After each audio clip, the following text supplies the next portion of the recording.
చదువు అనేది మాత్రమే మన భవిష్యత్తు తరానికి మనం అందించగలిగే ఏకైక ఆయుధం పేదరికం నుంచి బయటపడాలంటే అనేది చాలా మీటింగ్లో చెప్పాడు ఆయన. ప్రపంచంలో ఏ దేశం కూడా ఎడ్యుకేషన్ మీద ఇన్వెస్ట్మెంట్ని సంక్షేమం కింద చూడదు. ఎందుకంటే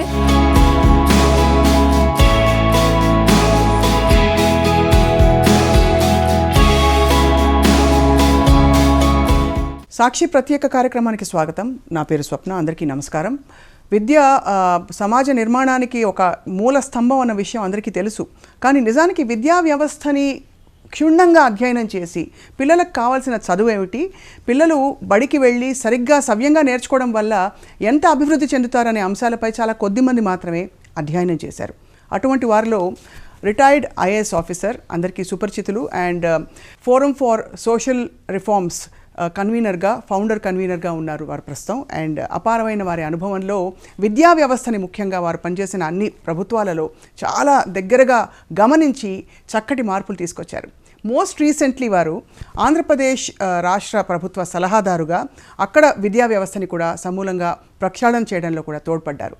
ఇవాల్టి ఈ ప్రత్యేక ఇంటర్వ్యూ ఆకునూరి మురళి గారితో వారి అనుభవాన్ని తెలుసుకుందాం. What does education do to reform a society? Sir నమస్కారం. Thank you so much for joining us. Thank you sir. విద్య ఎందుకు అవసరం, అండ్ ఈ మధ్య కాలంలో లెర్నింగ్ టూల్స్ అండ్ కొత్త కొత్త మెకానిజమ్స్ వస్తున్నప్పుడు బడికి వెళ్ళి విద్య సరిగ్గా ఉండడం ఎందుకు అవసరం సార్? యా, ఐ థింక్ ఈ ప్రశ్న మన ఇంటర్వ్యూకే కాదు, సమాజం మొత్తానికి కూడా అవసరమైన ప్రశ్న ఇది యాక్చువల్గా. ఎందుకంటే మీకు సమాజ అభివృద్ధి అనేది విద్యతో స్టార్ట్ అవుతుంది. Simple logic. సో విద్య లేకుండా you cannot imagine this development. ఇప్పుడు మనం చూస్తున్న ఎలక్ట్రిసిటీ కావచ్చు, లైట్స్ కావచ్చు, ఫ్యాన్స్ కావచ్చు, మొత్తం ది ఎంటైర్ మెటీరియల్, మీ మొబైల్ ఫోన్ కావచ్చు, టెలివిజన్స్ కావచ్చు, everything it is born out of education. ఇది ఎలా ఉంటుందన్నమా, చైన్ ఎడ్యుకేషన్ చైన్ అంటాం దీన్ని మనము. So it's basically pre primary, so then secondary, then college education, then university, then research, then innovations, then wealth creation. So this is the chain of education. So అందుకని ఇప్పుడు మనం చూస్తున్న అభివృద్ధి అంతా కూడా ఈరోజు, సో మనం చంద్రమండలానికి రాకెట్లు పంపించిన, స్పేస్లో మనము సాటిలైట్స్ వాడుకున్నా, this all is because of education. So అట్లా ఎడ్యుకేషన్ అనేది ఇన్నోవేషన్సే కాదు, ఎంపవర్మెంట్. సో మనకు అర్థమవుతుంటాయి.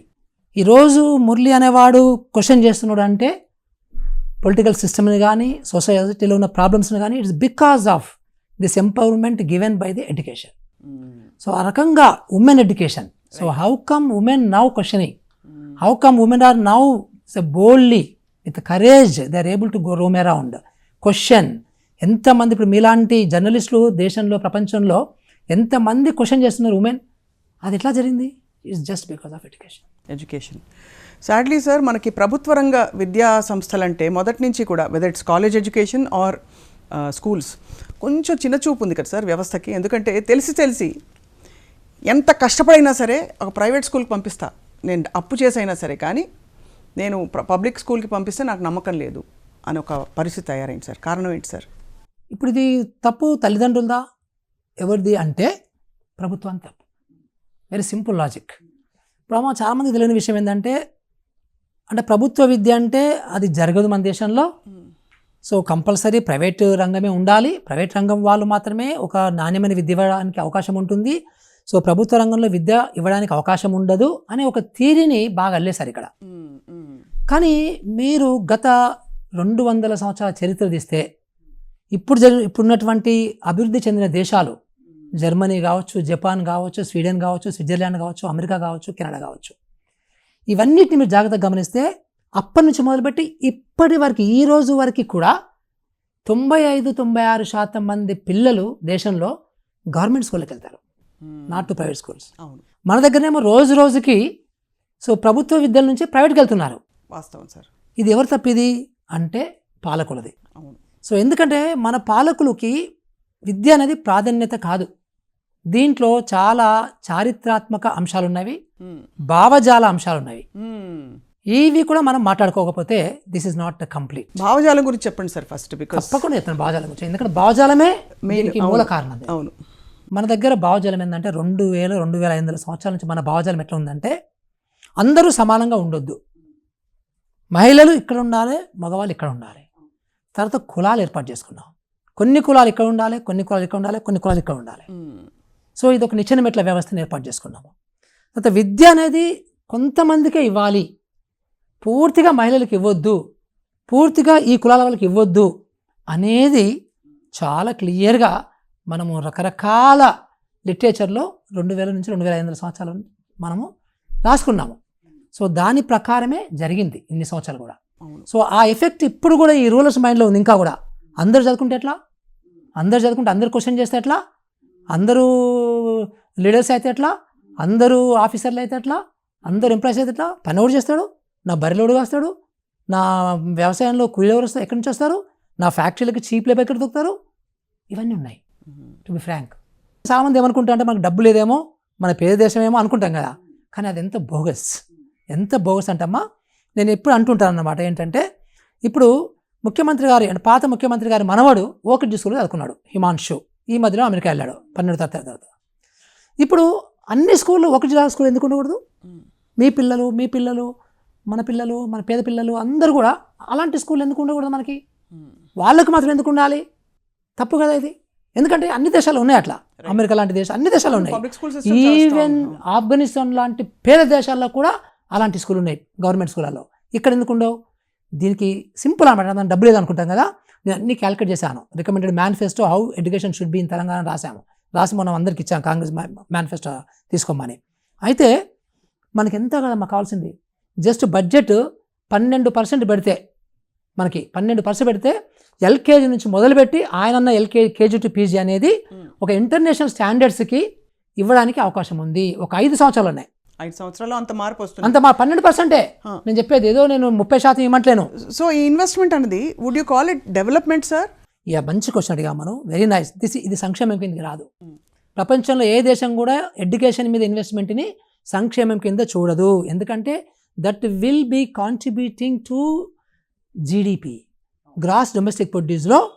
ఇందాక మీకు చేంజ్ చెప్పాను కదా. అవును. సో వెల్త్ క్రియేషన్ అనేది అల్టిమేట్గా ఎడ్యుకేషన్ మీద డిపెండ్ అయి ఉంటుంది. అవును. ప్రతి ఒక దగ్గర కూడా ఎంత సింపుల్గా మీకు చెప్పాలనుకుంటే ఈవెన్ ఒక చిన్న లోకల్ ఇన్నోవేషన్ కూడా ఇట్ విల్ డెవలప్ వెల్త్ అనమాట. సో మనం చాలా చోట్ల చూసాం కదా, పంజాబ్లో చూసాము, మన దగ్గర కూడా చూసాము. చిన్న 10వ తరగతి చదువుకున్న వాళ్ళు కూడా కొత్త ఇన్నోవేషన్ చేస్తుంటారు.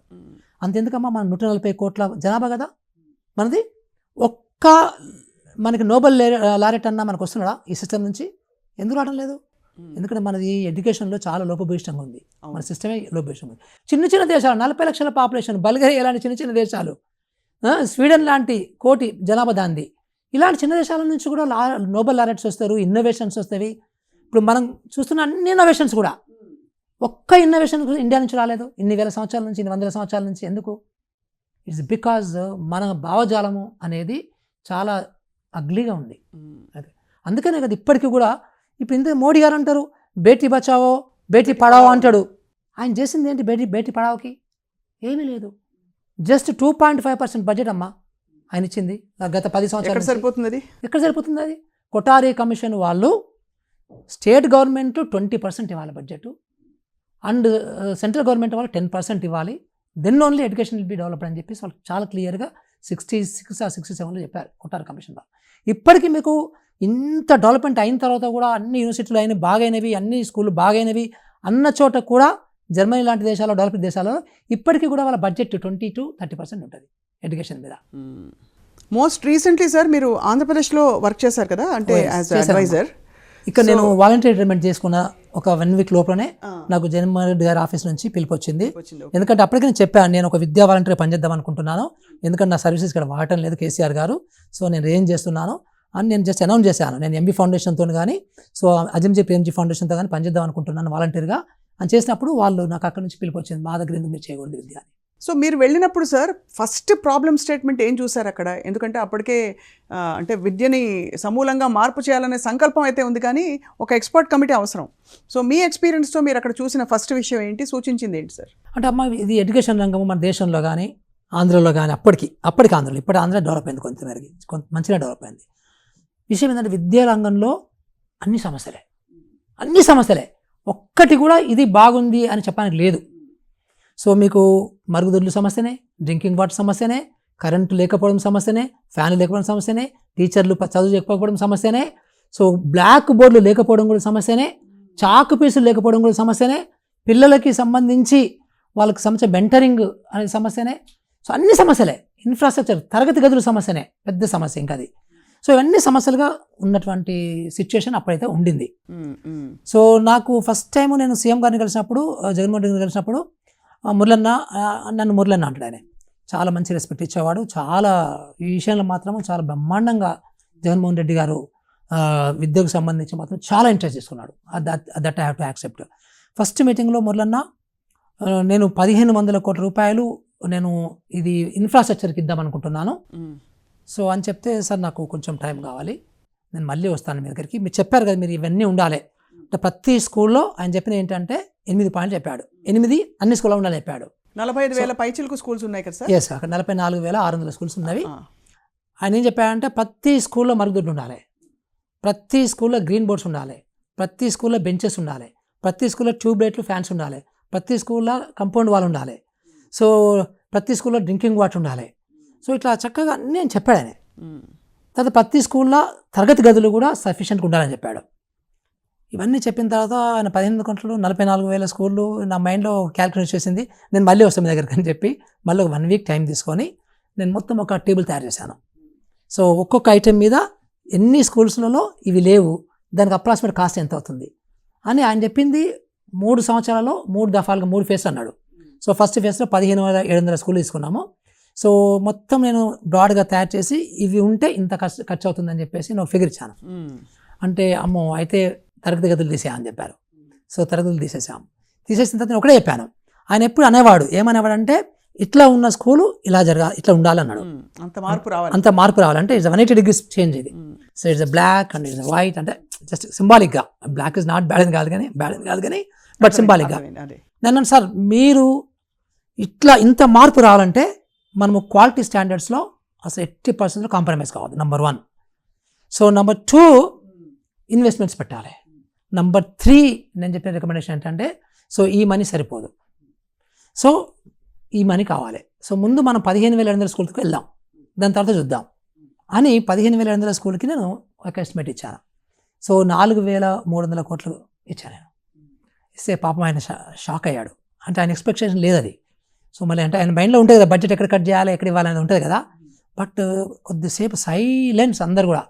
మా పక్కన మా ప్రిన్సిపల్ సెక్రటరీ గారు ఉండి, ఆగండి మన అన్నీ ఒకటేసారి చెప్పొద్దు అన్నట్టుగా ఆయన సైజ్ చేస్తున్నాడు.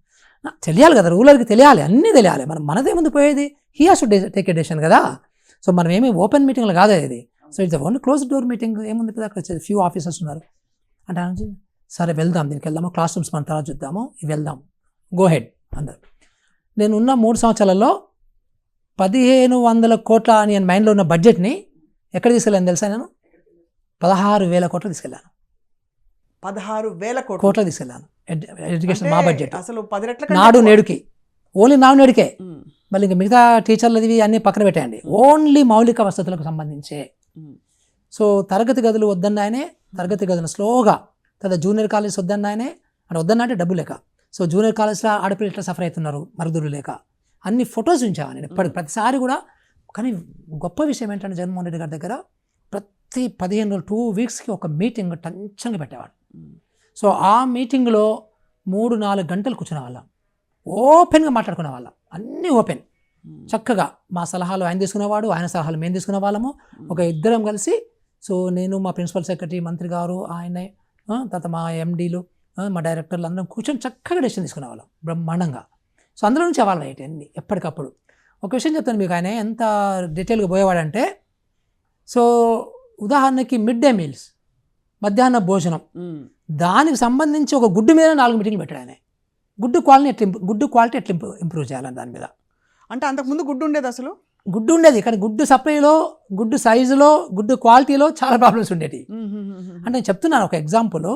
సో గుడ్డు మీద అయితేనేమి, తర్వాత మెనూ మీద అయితేనేమి, అంగన్వాడీ మెనూ మీద అయితేనేమి, ఆయన ఎంత టైం స్పెండ్ చేశాడంటే, అటు హోమ్ సైన్స్ ప్రొఫెసర్స్తో పిలిపించి, సో న్యూట్రిషన్ మీద, సో మార్కెట్ను సర్వే చేసి ఏమున్నాయి పిల్లలకి మంచిది అని, చాలా వండర్ఫుల్ డీప్ అనాలిసిస్ ప్రతి ఒక్కటి.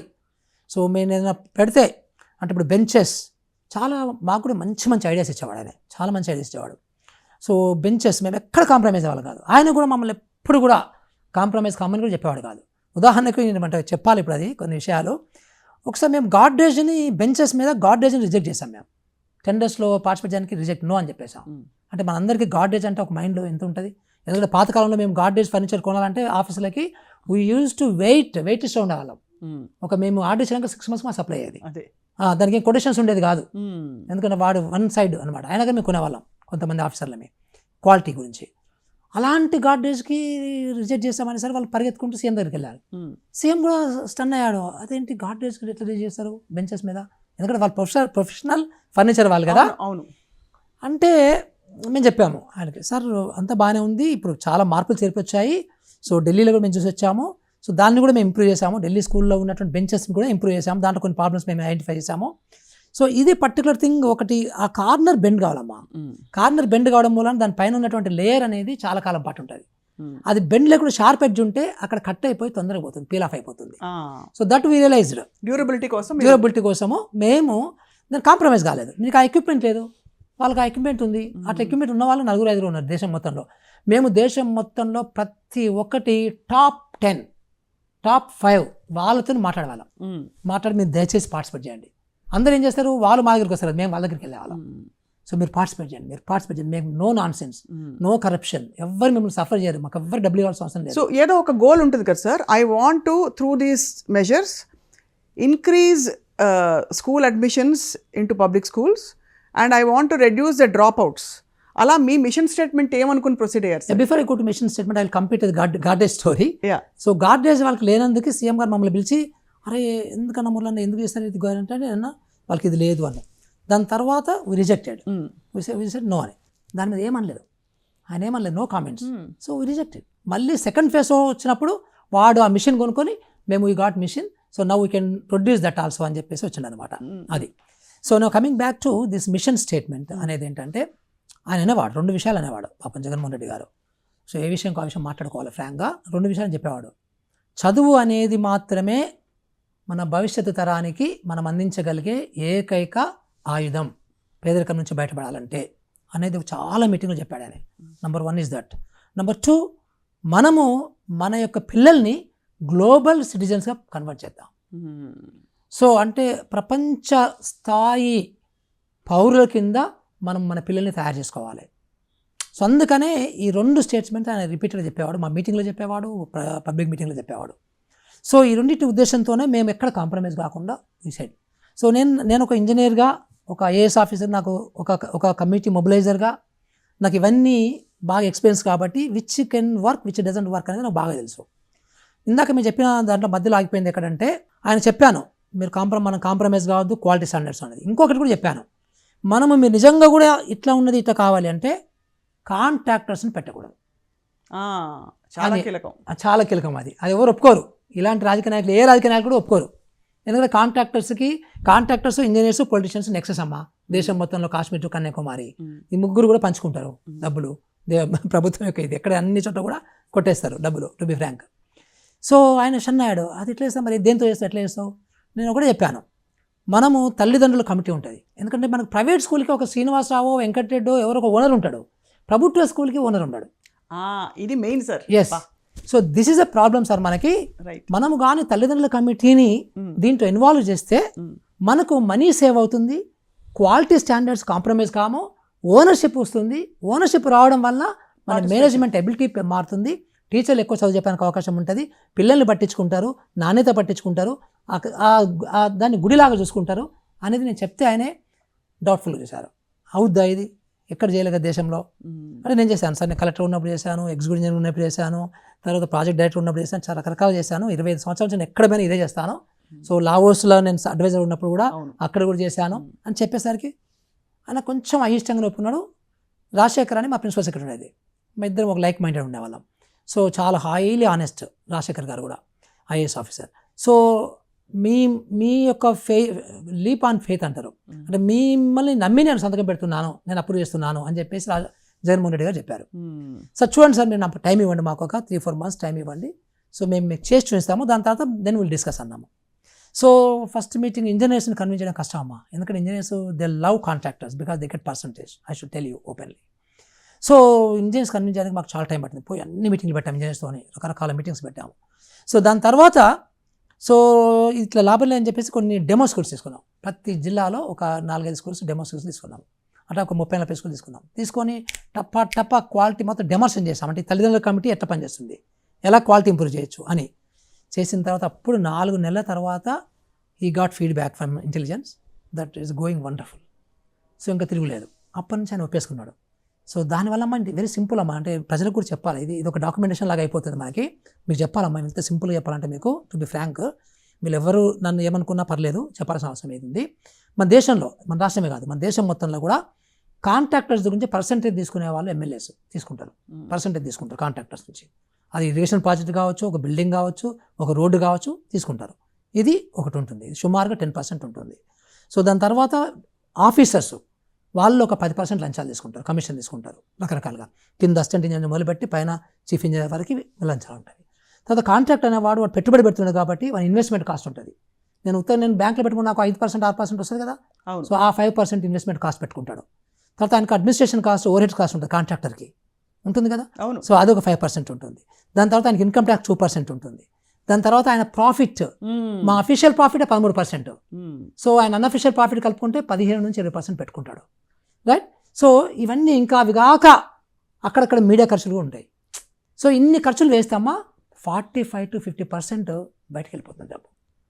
అర్థమైందా? అదే చెప్పాను నేను, సార్ మీరు ₹1,00,00,000 ఒక బిల్డింగ్కి, ఒక స్కూల్కి ఇస్తే 50 లక్షలు బయటకు వెళ్తుంది, నాకేం క్వాలిటీ వస్తుంది, నా బొందా.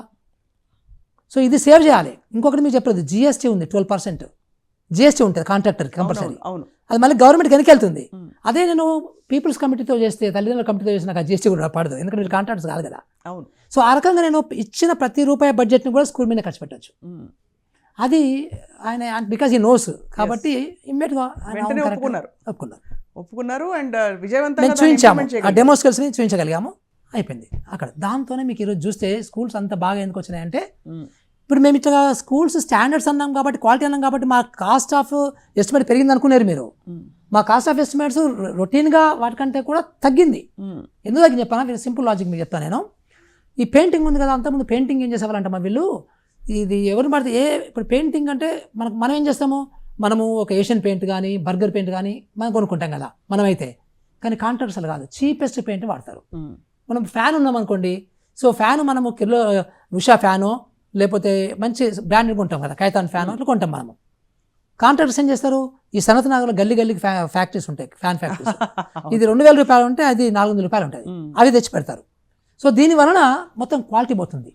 సో అందుకని మేము ఏం చేసేవాళ్ళం అంటే డైరెక్ట్గా ఓఈఎం అంటాం అనమాట, అంటే మ్యానుఫ్యాక్చరర్స్లోనే కొనడం అనేది, టెండర్స్ అనేది కొత్త పద్ధతి కనిపెట్టాం మేము అక్కడ.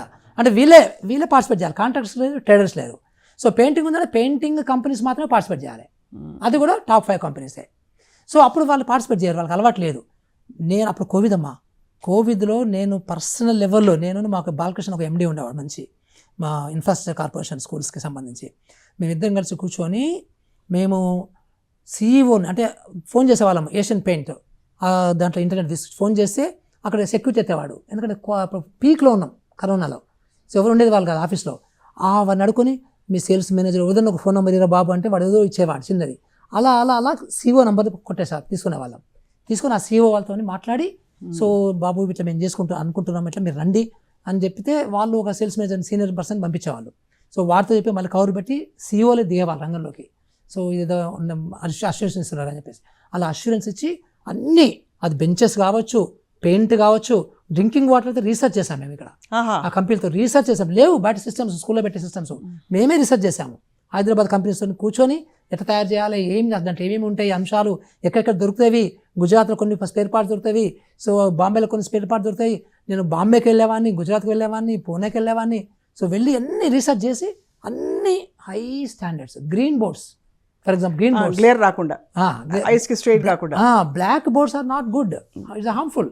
సో అందుకని మనకి ఐఐటీస్ గ్రీన్ బోర్డ్స్ వాడతారు, గ్రీన్ బోర్డ్స్ పెట్టాము, అది ది బెస్ట్. అది కూడా ఏంటంటే మనకి సౌత్ కొరియా నుంచి imported, Belgium green boards are very famous.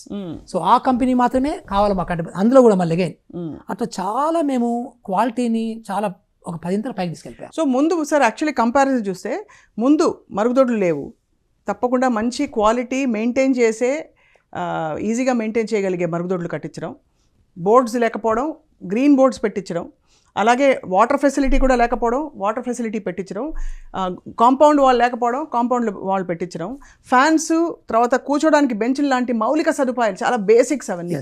చాలా చోట్ల కింద కూర్చుంటారు కదా సార్. అంతే కదమ్మా, మోర్ దాన్ 60%.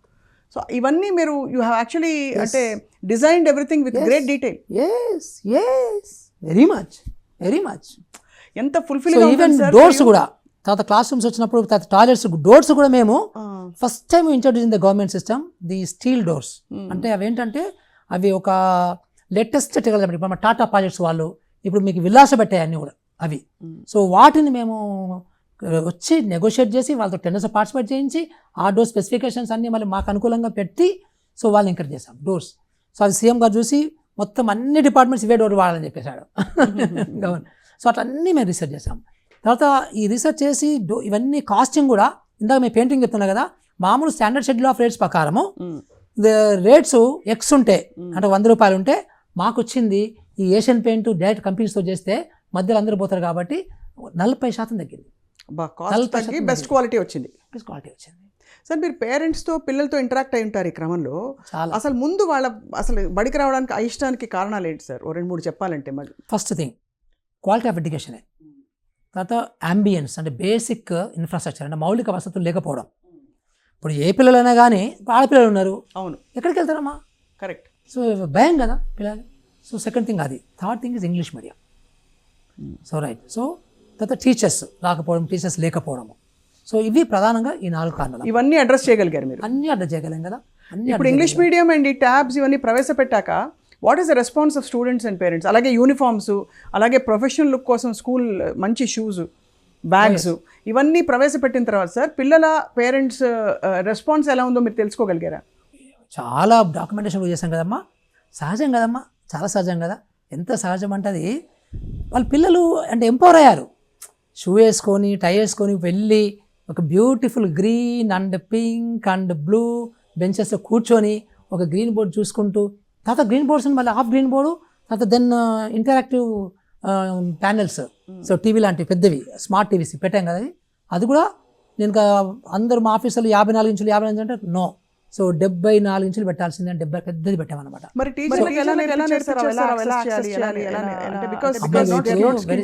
వెరీ సింపుల్ అమ్మా. ఈ టీచర్స్ అనే వాళ్ళు ఏంటంటే మనకి cream of the society, the best educated return exams రాసి వచ్చిన వాళ్ళు కదా మీరంతా కూడా. మిగిలిపోయిన వాళ్ళే ఓక్రిడ్జ్కి వెళ్తారు, మిగిలిపోయిన వాళ్ళే విద్యాభవన్కి వెళ్తారు, మిగిలిపోయిన వాళ్ళే ఢిల్లీ పబ్లిక్ స్కూల్కి వెళ్తారు. To be frank with you, ఎందుకంటే మనము ఒక్క పిల్లగాడి మీద సంవత్సరానికి వాళ్ళు అంటే ఒక average Saint John's, Saint Mary's ఉంటాయి కదా, అవి యావరేజ్గా వాళ్ళు ఖర్చు పెట్టేది per person, per student, per annum ఎంత అనుకుంటున్నారు మీరు? 7,000 నుంచి 9,000 ఖర్చు పెడుతున్నారు.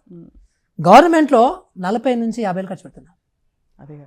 సో ఇంత హై ఉన్నప్పుడు టీచర్లు వాళ్ళకి ఎబిలిటీ ఉంది, కానీ ఆ టీచర్స్ని మానిటరింగ్ చేయకపోవడము, సో ఆ టీచర్స్ని ఎంకరేజ్ చేయకపోవడము, సో టీచర్కి సంబంధించినటువంటి ఇష్యూస్ సార్ట్అవుట్ చేయకపోవడము, సో ఇలాంటి వాటి మీద మనకి అడ్రస్ చేయకపోవడం వలన వాళ్ళు కూడా లో ప్రొఫైల్లో ఉండేవాళ్ళు టీచర్స్ కూడా. సో ఇప్పుడు టీచర్స్ కూడా ఎంపవర్ అయ్యారు కదా వాళ్ళు కూడా. సో వాళ్ళు నేర్చుకుంటారు. ఇప్పుడు నేను ఒకటే ఎగ్జాంపుల్ మీకు చెప్తాను నేను. ఇప్పుడు వీళ్ళందరూ కూడా మరి ఫోన్పే చేస్తున్నారు, లేకపోతే electronically they are able to transfer the money, ఇవన్నీ ఎట్లా నేర్చుకున్నారు? సో స్మార్ట్ ఫోన్ ఆపరేట్ చేస్తున్నారు, వాట్సాప్ చాట్ చేస్తున్నారు, ఎలా చేస్తున్నారు వాళ్ళు? ఎలా నేర్చుకున్నారు? నీడ్, అవసరం. ఇక్కడ కూడా మన అవసరాన్ని క్రియేట్ చేస్తే సో ఆటోమేటిక్గా వాళ్ళు నేర్చుకుంటారు. Not an issue. అంటే ఒక మంచి టీచర్ నేర్చుకుంటారు ఫస్ట్ అమ్మ. ఒక ప్రొయాక్టివ్, చాలామంది ప్రొయాక్టివ్ టీచర్స్ ఉంటారు సిస్టంలో. ఒక 30-35% మంది టీచర్లు నిజంగా కూడా ఎదురు చూస్తుంటారు, ఎవరైనా మమ్మల్ని బాగా టీచ్ చేయమని అడిగితే బాగుండు, ఎవరైనా మమ్మల్ని వెరీ గుడ్ అంటే బాగుండు అనే వాళ్ళు ఉంటారు. సో మధ్యలో ఒక 30-35% ఉంటారు, వాళ్ళు అటు ఇటు ఉంటారు. సో ఇంకో బాటం 35 ఉంటారు, వాళ్ళు చాలా దొంగలు ఉంటారు టు బి ఫ్రాంక్. సో వాళ్ళు పని చేయడం తప్పించుకుంటారు, వాళ్ళు బిజినెస్లు చేస్తుంటారు, వాళ్ళు చిట్ పని చేస్తుంటారు, వాళ్ళు రియల్ ఎస్టేట్ చేస్తుంటారు, అన్నీ ఉంటాయి రకాలుగా. సో అయితే ఇప్పుడు ఈ మధ్య ఉన్న 35 వాళ్ళు ఈ 35 వాళ్ళు గట్టిగా పనిచేసి మనం వెరీ గుడ్ అంటే ఈ 35 వెళ్ళిపోతారు. So last these people also will be forced to commit to system. ఇప్పుడు అక్కడ వచ్చిన దాంట్లో కూడా ఫస్ట్ నేను వెళ్ళినప్పుడు సార్ టీచర్స్ ఉండడం అనేది చాలా ఇంపార్టెంట్, టీచర్స్ ఉండాలి కదా, ఫస్ట్ రావాలి కదా, మనము బయోమెట్రిక్ పెడదాం గట్టిగా అంటే ఫస్ట్ జగన్మోహన్ రెడ్డి గారు ఏమన్నారంటే, అన్న that should be the last అన్నాడు. తర్వాత 1-2 ఇయర్స్ 1.5 years తర్వాత మేము ఫేషియల్ రికగ్నిషన్స్తో టీచర్స్ అటెండెన్స్ పెట్టించాం. అబ్బాబ్బాబ్బా. దాంతో మీకు చాలా ఇంప్రూవ్ అయింది. ఒక ఎగ్జాంపుల్ చెప్తే మీకు నాకు అమెరికా నుంచి ఒక ఫోన్ వచ్చింది, ఒక ఫ్రెండ్ ఫోన్ చేశాడు. సో వాళ్ళ ఫ్రెండ్ వాళ్ళ వైఫ్ అట ఇప్పుడు ఫేషియల్ రికగ్నిషన్ వచ్చింది కాబట్టి అందరు 100% వాళ్ళే ఉండాలి. కొన్ని చోట్ల ఏమవుతుందంటే తక్కువ చోట్ల అవుతుంది, కొన్ని చోట్ల ఏమవుతుందంటే నేను బిజినెస్ చేసుకుంటుంటాను, నాకు ₹1,00,000 1,20,000 శాలరీ వస్తుంటుంది, నేను ఒక 10,000 పెట్టి నా బదులు టీచ్ చేయమంటారు, నేను పోను, కానీ సంబడే ఉంటాడు చేస్తుంటాడు. ఆ ఫోన్ నాకు వచ్చింది ఏంటంటే, సార్ ఇది కంపల్సరీ సార్, దీనికి ఏమైనా వేరే మార్గాలు లేవా, ఎందుకు ప్రాబ్లం ఏంటయ్యా అంటే, సార్ మా ఫ్రెండ్ వాళ్ళ వైఫ్ 3 సంవత్సరాల నుంచి అమెరికాలో ఉంటుంది, అంటే ప్రాక్సీ అనమాట, ఇక్కడ ₹10,000 ₹5,000 ఎవరిని పెట్టి నడిపిస్తున్నారు, ఆమె అక్కడే ఉంది, అక్కడే జాబ్ చేసుకుంటుంది అని చూడండి ఎంత. సో ఆ ఫేషియల్ రికగ్నిషన్స్తో దెబ్బతో అలాంటి వాళ్ళు అందరూ వచ్చేసిండ్రు, రిజైన్ చేయాలి, ఫిల్టర్ అయిపోయింది మొత్తం అంతా, మొత్తం కూడా. సో అట్లాగే English medium schools, so Vetri Selvi అని మా ఎస్పీడీ ఉండేది, ఆమె ఒక మంచి సలహా ఇచ్చింది, సార్ ఇప్పుడు Telugu medium English medium problem అవుతుంది కదా అంటే, సో లెఫ్ట్ సైడ్ ఇంగ్లీష్ ఉంటుంది, రైట్ సైడ్ తెలుగు ఉంటుంది, సంతోషం అంటే ఒకవైపు తెలుగు ఒకవైపు ఇంగ్లీషు. సో దాంతో టీచర్లకి సులువు ఉంటుంది, ఏమైనా ఇమ్మీడియట్గా అర్థం కాకపోతే తెలుగు నాకు ఇంగ్లీష్ సరిగా కావాలనుకో టీచర్గా నేను తెలుగు ఇమ్మీడియట్ చూసుకొని దాని సారాంశం తీసుకొని then I try to teach English, అంటే స్పూన్ ఫీడింగ్ అనమాట అది. సో దాంతో ఇప్పుడు now it is revolution in the whole country.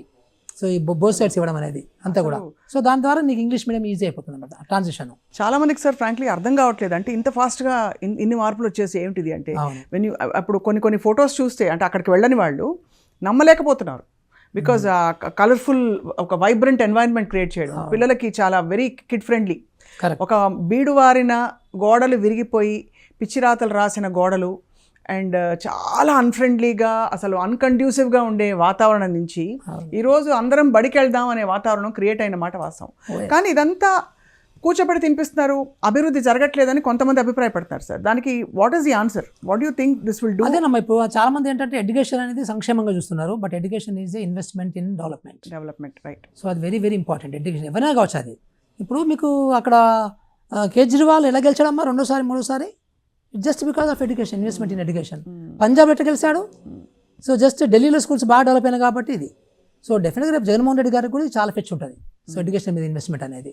So యాక్చువల్గా అమ్మా my strong recommendation to all politicians ఏంటంటే, బాబు మీరు ఎడ్యుకేషన్ మీద ఇన్వెస్ట్మెంట్ పెట్టండి, ఎడ్యుకేషన్ మీకు గెలిపిస్తుంది మిమ్మల్ని.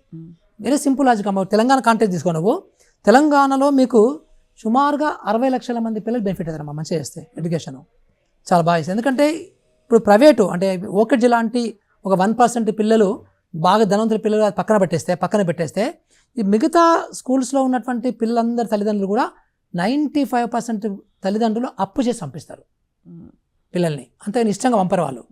అదే నువ్వు అలాంటి ఇప్పుడు అమెరికాలో ఉన్నట్టుగా లేకపోతే జర్మనీలో ఉన్నట్టుగా గవర్నమెంట్ స్కూల్స్ని కూడా నువ్వు ఓకెట్ లాగా చేయగలిగితే, సింపుల్ నేను చెప్పినట్టు కొంచెం బడ్జెట్ బెంచ్ చేయగలిగితే చేయొచ్చు, 100% చేయొచ్చు, చేయగలిగి బస్సింగ్ సిస్టమ్ పెట్టగలిగితే, సో ఎవరు అప్పు చేసి పంపిస్తారు బయటికి. ఈరోజు నేను అమ్మాపూర్ అనే ఒకటి మిడ్చిల్ మండలం, జడ్చల దగ్గర మిడ్జిల్ మండలం ఉంటుంది, ఒకసారి అక్కడ నేను నైట్ హాల్ట్ చేశాను. నేను గ్రామాల్లో నైట్ హాల్ట్ చేయడము, బెల్లలో నైట్ హాల్ట్ చేయడం నాకు అలవాటు, ఎందుకంటే చూడ్డానికి అంటే వాట్ ఈస్ హ్యాపెనింగ్ అనేది. అక్కడ ఒక ట్విన్స్ కవల పిల్లలు ఎల్కేజీ పిల్లల్ని అక్కడ ఉన్న ఒక ఆర్డినరీ అవుట్సోర్స్ ఎంప్లాయీ నెలకి 15,000 రూపాయలు జీతం ఇచ్చేతను, అక్కడ నుంచి జడ్చర్లో 30 కిలోమీటర్ డిస్టెన్స్ అమ్మ, ఎల్కేజీకి బస్సులో రోజు 30 కిలోమీటర్ దూరం పంపిస్తున్నాడు. అంటే పాతకాలంలో 90sలో అప్పుడేమో ఎన్రోల్మెంట్ అంటే అసలు పిల్లల్ని పంపించడానికి ఇష్టపడే వాళ్ళు కాదు, అలాంటి ఈ రోజు పిల్లల్ని బడికి పంపించడానికి అందరూ ఇష్టపడుతున్నారు, కానీ క్వాలిటీ ఎడ్యుకేషన్ కావాలని చెప్పేసి వాళ్ళు తపన పడుతున్నారు. అది మనకు కనబడుతుంది చాలా క్లియర్గా కదా. సో అంటే అంత తల్లిదండ్రులకు అంత ఉంది. సో నేనేమంటున్నా అంటే ఇప్పుడు తెలంగాణలో 60 లక్షల మంది పిల్లలకు సంబంధించి సుమారుగా 1 కోటి మంది ఓటర్స్ ఇన్ఫ్లుయెన్స్ చేస్తామా ఇది. సో అది ఇప్పుడు జగన్మోహన్ రెడ్డి గారు కూడా తెలుసుకున్నారు న్యాచురల్గా, బట్ జగన్మోహన్ రెడ్డి గారికి లోపల హార్ట్లో కూడా ఉంది ఇది డెఫినెట్గా, అంటే ఎడ్యుకేషన్ చేయాలి, ఎడ్యుకేషన్ చేయడం వలన ఒక మంచి మార్పు వస్తుంది సమాజంలో అనేది కూడా హోల్ హార్టెడ్గా నమ్మిండి ఆయన. ఏదో క్యాజువల్ అయిన పొలిటికల్ కూడా చేయలేదు, to be frank with you, ఎందుకంటే తెలిసిపోద్ది మనకి వీళ్ళు క్యాజువల్గా పొలిటికల్ బెనిఫిట్ గురించి చేస్తున్నారా లేకపోతే నిజంగా కూడా, ఎందుకంటే మనోడు దళిత బంధన మొదలుపెట్టిన ఎలక్షన్ స్టంట్ అని మనకు తెలుసు కదా. సో అట్లా కాదు ఆయన, ఎందుకంటే ఆయన క్వాలిటీ టైం స్పెండ్ చేయడము, ఆయన మైండ్ని ఇవ్వడము. సో లాస్ట్కి ఆయన ఎంతవరకు వెళ్ళాలంటే ఈవెన్ బైజూస్ ఉంది, చాలా మందికి తెలియాలి బైజూస్ కూడా, చాలా మంది బైజూస్ మనం కొన్నామనుకుంటున్నారు, బైజూస్ 100% ఫ్రీ అది. సో బయట మీకు 40,000 ఉంటుంది సాఫ్ట్వేర్, అలాంటి మనకు ఫ్రీగా ఇస్తున్నారు.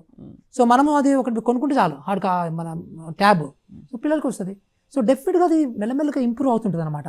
సో అట్లాగే ఇంటరాక్టివ్ ప్యానల్స్ అది మొత్తం సాఫ్ట్వేర్ పెట్టేసేస్తే ఇప్పుడు మనకి ఏంటంటే పిల్లలకి it is not only teaching చెప్పడం కాదు, బోరింగ్ అయిపోతుంది అందరూ కూడా. మనం కూడా ఒక గంట సేపు అయినా మనకు నిద్ర వస్తుంది.